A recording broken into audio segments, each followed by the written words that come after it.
নতুনকৈ এই মুহূৰ্তত এটা গুৰুত্বপূৰ্ণ খবৰ দিব বিচাৰিছো পুনৰ দিয়া হ'ব 2 লাখ চাকৰি মুখ্যমন্ত্ৰী হিমন্ত বিশ্ব শৰ্মাই প্ৰধানমন্ত্ৰী নৰেন্দ্ৰ মোদীৰ আগত কৰিছে বৃহৎ ঘোষণা ইতিমধ্যে বিজেপি চৰকাৰে 1.5 লাখ চাকৰি দিছে অসমৰ ছাত্ৰ ছাত্ৰীসকলক পুনৰ 2 লাখ চাকৰি সম্পূৰ্ণ কৰিব বিজেপি চৰকাৰখনে শিক্ষা বিভাগত স্বাস্থ্য বিভাগত নিযুক্তি প্ৰদান কৰা হ'ব আৰক্ষী বিভাগত নিযুক্তি প্ৰদান কৰা হ'ব যিসকলে শিক্ষকতা কৰিম বুলি ভাবিছে তেওঁলোকে এতিয়াৰ পৰা প্ৰচেষ্টা চলাই যাওক যিসকলে আৰক্ষীত চাকৰি কৰিম বুলি ভাবিছে তেওঁলোকে এতিয়াৰ পৰা দৌৰাৰ অনুশীলন কৰক এটকাও নিদিয়াকৈ চাকৰি লাভ কৰিব গণি গণি 2 লাখ চাকৰি প্ৰদান কৰিব অসম চৰকাৰ মুখ্যমন্ত্ৰী ডক্টৰ হিমন্ত বিশ্ব শৰ্মাই প্ৰধানমন্ত্ৰীৰ আগত কৰিছে বৃহৎ ঘোষণা পুনৰবাৰ বিজেপি শাসনলৈ আহিলে অসমত নতুনকৈ নিযুক্তি দিয়া হ'ব 2 লাখ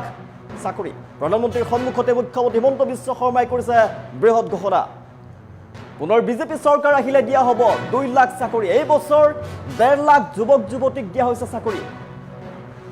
পুনৰ 2 লাখ চাকৰি দিয়া হ'ব শিক্ষকৰ পৰা আৰম্ভ কৰি তৃতীয় চতুৰ্থ বৰ্গৰ চাকৰিলৈকে সকলোতে নিযুক্তি প্ৰদান কৰা হ'ব এটকাও নোলোৱাকৈ চাকৰি পাব সকলোৱে অসমৰ প্ৰায় প্ৰতিখন ঘৰতে হ'ব চৰকাৰী সংস্থাপন যোগ্য যুৱক যুৱতী এতিয়াৰ পৰা অনুশীলন আৰম্ভ কৰক আৰক্ষী বিভাগতো দিয়া হ'ব শীঘ্ৰেই নিযুক্তি আৰু বিজেপি চৰকাৰ আহিলে এই নিযুক্তি প্ৰদান কৰা হ'ব ইতিমধ্যে বিজেপি চৰকাৰে প্ৰথমে 1 লাখ চাকৰি সম্পূৰ্ণ কৰিম বুলি কৈছিল তাৰ পিছতে 1.5 লাখ চাকৰি সম্পূৰ্ণ কৰিলে 1.5 লাখ নিযুক্তি প্ৰদান কৰিলে 1.5 লাখত এটকাও নোলোৱাকৈ বিজেপি চৰকাৰখনে চাকৰি প্ৰদান কৰিছে তাৰ ফলত দুখীয়া ল'ৰা ছোৱালী উপকৃত হৈছে প্ৰতি ঘৰ মানুহৰ ঘৰতে চাকৰি হ'ব 2 লাখ চাকৰি প্ৰদান কৰিম বুলি মুখ্যমন্ত্ৰীয়ে ঘোষণা কৰিছে প্ৰধানমন্ত্ৰী নৰেন্দ্ৰ মোদীৰ সন্মুখত বৃহৎ ঘোষণা কৰিছে ৰাজ্যৰ মুখ্যমন্ত্ৰীগৰাকীয়ে এই বছৰ 1.5 লাখ যুৱক যুৱতীক দিয়া হ'ল নিযুক্তি এটকাও নোলোৱাকৈ চাকৰি পালে 1.5 লাখ যুৱক যুৱতীয়ে শিক্ষক নিযুক্তিৰ পৰা আৰম্ভ কৰি তৃতীয় চতুৰ্থ বৰ্গৰ চাকৰিলৈকে সকলোতে নিযুক্তি প্ৰদান কৰা হ'ব অসমৰ প্ৰায় প্ৰতি ঘৰ চৰকাৰী সংস্থাপন হ'ব প্ৰতি ঘৰতেই যোগ্য যুৱক যুৱতীসকলে এতিয়াৰ পৰা অনুশীলন আৰম্ভ কৰক আপুনি যদি শিক্ষকতা কৰিম বুলি ভাবিছে তেনেহ'লে এতিয়াৰ পৰা অনুশীলন কৰক তাৰ বাবে যোগ্যতা আপোনালোকে নিজে গোটাওক যদি আৰক্ষীত নিযুক্তি পাম বুলি ভাবিছে তেনেহ'লে এতিয়াৰ পৰা দৌৰা আৰম্ভ কৰক অনুশীলন আৰম্ভ কৰক কিয়নো 2 লাখ চাকৰি প্ৰদান কৰিব বৃহৎ নিযুক্তি প্ৰদান কৰিবলৈ গৈ আছে হিমন্ত চৰকাৰে আৰক্ষী বিভাগতো নিযুক্তি প্ৰদান কৰা হ'ব স্বাস্থ্য বিভাগত নিযুক্তি প্ৰদান কৰা হ'ব শিক্ষা বিভাগত নিযুক্তি প্ৰদান কৰা হ'ব স্বাস্থ্য বিভাগত নিযুক্তি প্ৰদান কৰা হ'ব সকলোতে নিযুক্তি প্ৰদান কৰা হ'ব আৰু বিজেপি চৰকাৰ চাবিছত আহিলে নিযুক্তি প্ৰদান কৰা হ'ব পুনৰবাৰ বিজেপি শাসনলৈ আহিলে অসমত নতুনকৈ দিয়া হ'ব 2 লাখ চাকৰি প্ৰধানমন্ত্ৰী নৰেন্দ্ৰ মোদীৰ সন্মুখত মুখ্যমন্ত্ৰী ডক্টৰ হিমন্ত বিশ্ব শৰ্মাৰ ডাঙৰ ঘোষণা যিসকলে চাকৰি কৰিম বুলি ভাবিছে তেওঁলোকে এতিয়াৰ পৰা অনুশীলন কৰক যিসকলে শিক্ষকতা কৰিম বুলি ভাবিছে শিক্ষকতাৰ বাবে যিসমূহ লাগে BEd DLEd আদি যোগ্যতা অৰ্জন কৰক এতিয়াৰ পৰা অনুশীলন কৰক পৰীক্ষাৰ বাবে এতিয়াৰ পৰা অনুশীলন কৰক নিজকে যোগ্য কৰি তোলক যিসকলে আৰক্ষীত নিযুক্তি পাম বুলি ভাবিছে তেওঁলোকে এতিয়াৰ পৰা দৌৰা অনুশীলন আৰম্ভ কৰক দৌৰিবলৈ আৰম্ভ কৰক তাৰ বাবে যোগ্যতা নিৰূপক যি পৰীক্ষা আছে নিৰূপণৰ যি পৰীক্ষা আছে তাৰ বাবে প্ৰস্তুতি আৰম্ভ কৰক কিয়নো 2 লাখ চাকৰিৰ ভিতৰত আপুনি চাকৰি লাভ কৰিব প্ৰতি ঘৰতে চাকৰি হ'ব অসমৰ ঘৰে ঘৰে চাকৰি হ'ব মুখ্যমন্ত্ৰী হিমন্ত বিশ্ব শৰ্মা যেতিয়া চৰকাৰ আহিছিলে তেতিয়া তেওঁ কৈছিলে যে 1 লাখ চাকৰি সম্পূৰ্ণ কৰা হ'ব ঘৰে ঘৰে চাকৰি হ'ব তাৰ পিছত 1 লাখ চাকৰি সম্পূৰ্ণ কৰি 1.5 লাখ চাকৰি দিলে 1.5 লাখ নিযুক্তি দিয়া হ'ল আৰু পুনৰ 2 লাখ চাকৰি বৃহৎ নিযুক্তি প্ৰদান কৰা হ'ব অসমত যদি বিজেপি চৰকাৰ আহে তেনেহ'লে 2 লাখ চাকৰি প্ৰদান কৰা হ'ব আৰু প্ৰধানমন্ত্ৰী নৰেন্দ্ৰ মোদীৰ সন্মুখতে মুখ্যমন্ত্ৰী ডক্টৰ হিমন্ত বিশ্ব শৰ্মাই কৰিছে বৃহৎ ঘোষণা ডাঙৰ ঘোষণা কৰিছে এই বছৰ 1.5 লাখ যুৱক যুৱতীক দিয়া হ'ল নিযুক্তি পূৰ্বতে চাকৰি পাবৰ কাৰণে ধন দিব লগা হৈছিল কিন্তু হিমন্ত চৰকাৰ অহাৰ পিছত এটকাও নোহোৱাকৈ চাকৰি লাভ কৰিছে গণি গণি 2 লাখ লোকক চাকৰি প্ৰদান কৰা হ'ব যিসকলে যোগ্যসকলে চাকৰি লাভ কৰিব তাৰ বাবে নিজকে সেই সাজু কৰি তোলক অনুশীলন কৰক যদি চৰকাৰী চাকৰি কৰিম বুলি ভাবিছে যদি আপুনি আৰক্ষীত চাকৰি কৰিম বুলি ভাবিছে তেনেহ'লে আৰক্ষীৰ বাবে যিসমূহ প্ৰয়োজনীয় দৌৰা অনুশীলন আৰম্ভ কৰক যোগ্যতা নিৰূপক পৰীক্ষাৰ বাবে নিজকে যোগ্য কৰি তোলক শিক্ষকৰ বাবে নিজকে যোগ্য কৰি তোলক স্বাস্থ্য বিভাগৰ বাবে নিজকে গঢ়ি তোলক আৰু 2 লাখ চাকৰিৰ ভিতৰত আপুনিও লাভ কৰিব চাকৰি এটকাও নিদিয়াকৈ দুখীয়া ছাত্ৰ ছাত্ৰীসকলে লাভ কৰিব চাকৰি প্ৰত্যাশীসকলৰ বাবে অতিকৈ ভাল খবৰ দিছে ৰাজ্যৰ মুখ্যমন্ত্ৰী ডক্টৰ হিমন্ত বিশ্ব শৰ্মাই আজি প্ৰধানমন্ত্ৰী নৰেন্দ্ৰ মোদী অসমত উপস্থিত হৈছে উন্নয়নৰ বিভিন্ন কাৰ্যসূচী ৰূপায়ণ কৰিছে মুখ্যমন্ত্ৰী ডক্টৰ হিমন্ত বিশ্ব শৰ্মাই প্ৰধানমন্ত্ৰীৰ সন্মুখতেই বৃহৎ ঘোষণা কৰিছে বিভিন্ন উন্নয়নমূলক কাম কাজ লৈ আজি প্ৰধানমন্ত্ৰী অসম ভূমিত উপস্থিত হৈছে কুমাৰ ভাস্কৰ বৰ্মা ক্ষেত্ৰ উদ্বোধন কৰিছে IIM গুৱাহাটীৰ অস্থায়ী চহৰ মুকলি অনুষ্ঠান ৰাষ্ট্ৰীয় তথ্য কেন্দ্ৰ মুকলি বৰানত জৰুৰীকালীন অৱতৰণৰ সুবিধাৰ শুভাৰম্ভণি কৰিছে বৃহৎ কাৰ্যসূচী হাতত লৈ আজি প্ৰধানমন্ত্ৰীগৰাকী অসমত উপস্থিত আছে প্ৰধানমন্ত্ৰীৰ সন্মুখতে ডক্টৰ হিমন্ত বিশ্ব শৰ্মাই বৃহৎ ঘোষণা কৰিছে পুনৰবাৰ যদি বিজেপি শাসনলৈ আহে তেনেহ'লে অসমত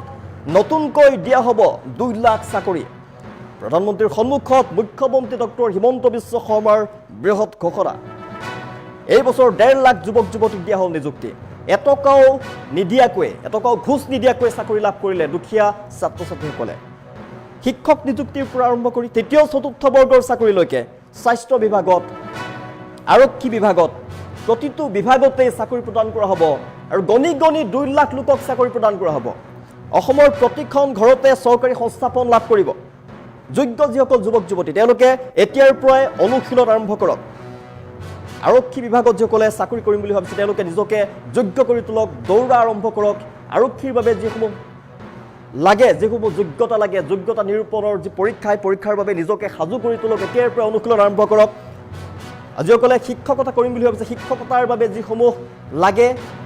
যোগ্যতা লাগে নিজকে যোগ্য কৰি তোলক অনুশীলন আৰম্ভ কৰক কিয়নো 2 লাখ চাকৰিৰ ভিতৰত আপুনি লাভ কৰিব চাকৰি আৰু এটকাও ঘোষ নিদিয়াকৈ হিমন্ত চৰকাৰৰ দিনত আপুনি চাকৰি লাভ কৰিব ৰাজ্যৰ মুখ্যমন্ত্ৰী ডক্টৰ হিমন্ত বিশ্ব শৰ্মাই বৃহৎ ঘোষণা কৰিছে প্ৰধানমন্ত্ৰীৰ সন্মুখতে বৃহৎ ঘোষণা ৰাজ্যৰ মুখ্যমন্ত্ৰীগৰাকীৰ এটকাও নিদিয়াকৈ লাভ কৰিব চাকৰি গণি 2 লাখ লোকক চাকৰি প্ৰদান কৰা হ'ব 2 লাখ যুৱক যুৱতীক চাকৰি প্ৰদান কৰা হ'ব আৰু সেই সুযোগ আপোনালোকে বিজেপিৰ চৰকাৰ দিয়ক এইবাৰ 1.5 লাখ চাকৰি হ'ল অহাবাৰ 2 লাখ চৰকাৰী চাকৰি হ'ব যে আপোনালোকে বিজেপিৰ চৰকাৰ দিয়ক এইবাৰ 1.5 লাখ চাকৰি হ'ল অহাবাৰ 2 লাখ চৰকাৰী চাকৰি হ'ব যে আপোনালোকে বিজেপিৰ চৰকাৰ দিয়ক এইবাৰ 1.5 লাখ চাকৰি হ'ল অহাবাৰ 2 লাখ চৰকাৰী চাকৰি হ'ব যে আপোনালোকে বিজেপিৰ চৰকাৰ দিয়ক এইবাৰ 1.5 লাখ চাকৰি হ'ল অহাবাৰ 2 লাখ চৰকাৰী চাকৰি হ'ব যে আপোনালোকে বিজেপিৰ চৰকাৰ দিয়ক